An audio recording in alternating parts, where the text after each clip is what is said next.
In the year 2063, humans' bad treatment of the planet has raised the sea levels to the point where most of Earth is flooded now.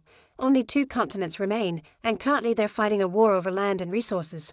In the middle of the sea between both continents, there's a military outpost known as the Sentinel with a crew of 4 soldiers that are starting to grow frustrated. After 2 years of service, their contract ended 3 months ago, yet the relief crew hasn't come to pick them up yet. Food is getting scarce, so during a very stormy night, Cassidy and Sullivan decide to try fishing. Surprisingly, they do well and fill their big net with plenty of catches. Meanwhile, their superior officer Hendricks notices the storm is getting too violent, so he asks Baines to secure the giant explosive that guards the Sentinel. At that moment, the waves begin growing big and violent, affecting the outpost's pipelines. Baines rushes to fix them and gets his hand stuck, causing him to struggle underwater for several minutes until he finally can free himself. Outside, the waves take the net away and the duo loses their bounty. Sullivan tries to grab something again, but the wind is getting too strong and dangerous, so he has to rush back inside before he's taken away too. Everyone makes it back just in time before the enormous wave hits the structure, causing it to shake and pushing water through every entrance, but the Sentinel is still standing when it's over. The next morning, the group discuss how to lower the consumption of their resources while having military rations for breakfast.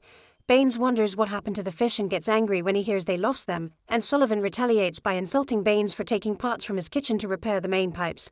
An argument ensues and Hendricks reminds them to behave like adults, asking them to concentrate on the repairs. Baines wonders why they don't ask for the relief to hurry, but Hendricks reminds him the telegraph is to make reports only. Afterward, Sullivan does the daily report using the telegraph. He informs the base that there have been no events, and they reply there are no events there either, same as the last few months. Sometime later, Sullivan joins Hendricks outside and after making some jokes about their air dancer, Sullivan looks at the sea with the binoculars. He's shocked to discover a ship is approaching, which Cassidy confirms when she checks the radar. Sullivan gets very happy because he assumes it's the relief, but Hendricks is wary and orders Baines to bring some weapons in case it's the enemy. Cassidy tries to contact the ship yet gets no answer, so Hendricks decides to give the ship a chance. He hands Sullivan a gun and tells him to take the boat to meet the ship and make sure there aren't any enemies to worry about. Sullivan immediately takes off and approaches the ship, calling out for any possible passengers, but there's still no answer. With his gun out and ready, Sullivan boards the ship and begins investigating, getting more and more upset when he notices the clues. Objects are covered with dirt, the radio isn't working, and there's untouched food in the cabinets. Hendricks tries to contact him for a status update, but Sullivan ignores him as he finds 4 bags destined for them. This had been their relief, but something happened to the crew and they disappeared, meaning they missed the chance to go home. Because Sullivan isn't responding, Hendricks assumes he was attacked, so he wants to shoot the ship before it approaches the Sentinel. He asks Cassidy for one of the keys to the explosive, and when she hesitates, he reminds her this is protocol. Together with his own key, Hendricks starts activating the explosive and before he shoots, he tries contacting Sullivan one last time. Thankfully Sullivan does answer this time and the attack is cancelled. However, when Cassidy asks for her key back, Hendricks informs her he's keeping both as punishment for her hesitation in following orders. Afterward, Sullivan tows the ship over to the Sentinel. While Hendricks proceeds to investigate the ship, Sullivan reunites with Cassidy and they spend a few moments getting frisky to make up for the scare they just went through. A few hours later, while they have a quick iodine bath, Baines informs the team of all the things he's managed to salvage from the ship. He's also sure this was the relief and that the engine hasn't worked in months. Sullivan wants to send a message to the base but Hendricks forbids it until they get more information, since nothing about this makes sense even if it does count as an event. The crew is starting to get tired and wary of Hendricks' attitude, especially when they notice he has both keys now. After the shower, Hendricks checks the ship's navigation history and writes down all the coordinates, which he takes back to the Sentinel to apply them on a map to follow their trip. Meanwhile, Cassidy and Sullivan talk about what the world must be like out there, since they haven't seen it in 2 years. Sullivan admits he sent a message behind Hendricks' back, so they'll have an answer tomorrow. The next morning, Hendricks finds his 3 soldiers suspiciously waiting next to the telegraph and Baines confesses the truth. Hendricks intends to scold them for it, but at that moment the machine receives an answer. The group gets excited until they read what it says. It's exactly the same message Sullivan sent last night. It's then that they finally realize they lost contact with the base a long time ago, and the computer has just been sending back the no events message Sullivan sends every day. While Hendricks continues to work with the coordinates on the map, Baines begins sneaking into the ship with a plan in mind. One night, Sullivan catches him coming back, but Baines refuses to explain himself. The duo ends up drinking together, and Baines shares some stories about the family that awaits him at home, if home is still around at all. Suddenly, Baines confesses he thinks he can fix the ship. Excited by the hope of escaping, Sullivan rushes to give Cassidy the news and asks her to leave with him to live together in one of the few safe towns that are left on the continent, but Cassidy's hesitant and won't believe what she's hearing. The next day, Sullivan sneaks into the ship with Baines to help him fix the engine and together they manage to finish the job. As soon as they come out, they find Hendrix waiting for them, and he orders them to take down the ship to use its parts to fix the Sentinel. He won't allow them to leave because he claims that staying here is their duty, regardless if their contract is ended. Sullivan refuses to die here like it happened to others in the past, and Baines agrees, but when Cassidy joins them, she doesn't show support for them. Not caring about their arguments, Hendrix sends the team to work on repairs, threatening them with his gun if they don't obey.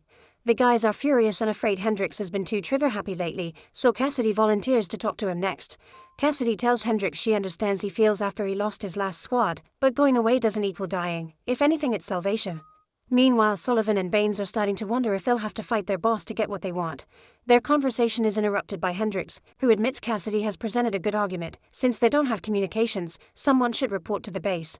2 people get to stay, and 2 others should go. Hendrix is obviously staying, and Cassidy has volunteered to stay here as well. Baines is happy with this development, but Sullivan is heartbroken. Moments later, Sullivan talks to Cassidy in private, trying to convince her to come as well, either by replacing Baines or disobeying Hendrix. He's so desperate to make her happy that he even offers to take her place or stay here with her, but Cassidy snaps and tells him she doesn't love him, she's only thought of him as a human necessity. A devastated Sullivan rushes out of the room, and Cassidy breaks down in tears. That night, Sullivan and Baines concentrate on packing. Hendrix gives Sullivan a letter to take to the base, and he comments on the fact that the enemy is exactly like them, soldiers that just want to protect their homes. Sullivan reminds Hendrix they could all leave together, but Hendrix still refuses, saying someone needs to keep an eye on the explosive. Afterward, Hendrix goes to finish his work on the map and the coordinates, making a shocking discovery. The relief ship has steered away from the Sentinel on purpose, which makes no sense. Getting suspicious, Hendrix rushes to check on Cassidy, but he doesn't dare to say a word. The next morning, the team wakes up hearing the alarm blaring because another ship has appeared on the radar. The men rush to get on their positions to defend the Sentinel, and Cassidy tries to get in contact with the ship to no avail. This time Hendrix refuses to send anyone and orders the team to shoot, but their first bullet misses. While they're getting ready to reload, Cassidy notices their ship is missing at the same time Sullivan and Baines finally get to see it clearly once the fog goes away. They refuse to shoot again, but by the time Cassidy comes to warn them, it's too late. Hendrix has his gun out and hits Baines with it. It was Hendrix that put the ship back out last night, and to prove he's being serious, he shoots the air dancer. Baines still refuses to destroy the ship and Hendrix responds by shooting his ear, so Sullivan takes the cannon and destroys the ship before they lose a life. A furious Baines tries to go after Hendrix, but Cassidy knocks him out first with a fire extinguisher. Afterward, Sullivan and Cassidy lock Hendrix up in the pantry and Cassidy takes back both keys. A furious Baines later tries to find Hendrix to kill him and ends up hitting Sullivan when he tries to stop him. Cassidy calms him down with words, but Baines still leaves to get drunk alone and unpack his things, which makes him cry. Sometime later, Cassidy mentions Hendrix needs his iodine bath, but Baines refuses to let him out and announces he quits. Sullivan tells Cassidy that they have no choice but to go through every single channel on the telegraph until they find one is working, and Cassidy takes the chance to confess she hadn't meant what she said about him. She had only wanted him to leave without having to worry about her, but Sullivan is hesitant to accept the excuse. Later in the afternoon, Sullivan takes some food to Hendrix and wonders why he changed his mind about leaving. Hendrix shares the information he got from the coordinates. The relief ship was here 3 months ago like it was supposed to, but something made it move away.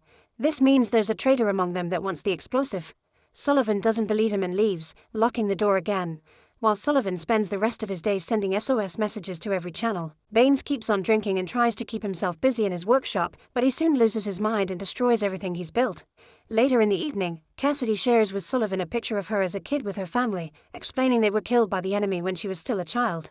The next morning, Baines finds Cassidy sleeping in the comms room. As he spouts nonsense about a missing future, he attacks Cassidy, making it seem as if he wants to take advantage of her.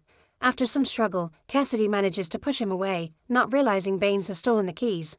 Then Cassidy goes looking for Sullivan to tell him what happened, but at that moment Baines' voice can be heard through the speakers announcing that he'll activate the explosive. Sullivan and Cassidy rush back to the comms room and try to calm him down, mentioning his family as a reason to keep living. Baines cries as he steps away from the controls, but after Cassidy takes back the keys, Baines admits he just forgot the last digit of the activation code. Sullivan thinks it's time to let Hendrix out, but Baines has shocking news. He tried to kill him earlier, but when he entered the pantry, Hendrix was gone. An open window indicated he had ended things for himself. When Cassidy and Sullivan check the pantry, they're devastated to see Baines said the truth. Not being able to deal with his grief, Sullivan reads the letter Hendrix had written to the base, and he's shocked to see Hendrix had requested for his command to be extended. Afterward, Cassidy shows the now clean workshop to Sullivan to prove Baines is feeling better and is building again. Baines confesses his wife had been pregnant and he never got to meet the baby, which causes Sullivan to easily forgive him for the drunk outburst. Baines shows his gratitude with a hug before getting on the boat to go back to salvaging stuff from the sea. Cassidy is going with him, so Sullivan gives her a gun just in case, and Cassidy thanks him with a kiss. Moments later, Sullivan decides to try fishing again, and when he pulls up the net he discovers Hendricks' body with a wound on his head, meaning someone killed him and there truly is a traitor with them. While Sullivan runs to check on his friends' profiles for clues, Cassidy stares at Baines in the boat, putting together a plan. Next, Sullivan checks on Hendricks' map, coming up with a theory. As a storm begins brewing, Sullivan checks the beacon outside and confirms it can be taken off and moved around. This means someone took the beacon away in the boat and made the ship follow them instead of going to the Sentinel, explaining the coordinates. Then that someone killed a relief team and let the ship float away.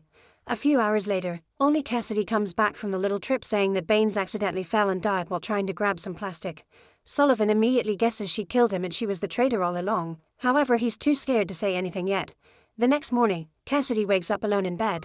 Sullivan talks to her only through the walkie-talkie, explaining he knows she killed everyone and that she's spying for the enemy, but he won't let her have the explosive.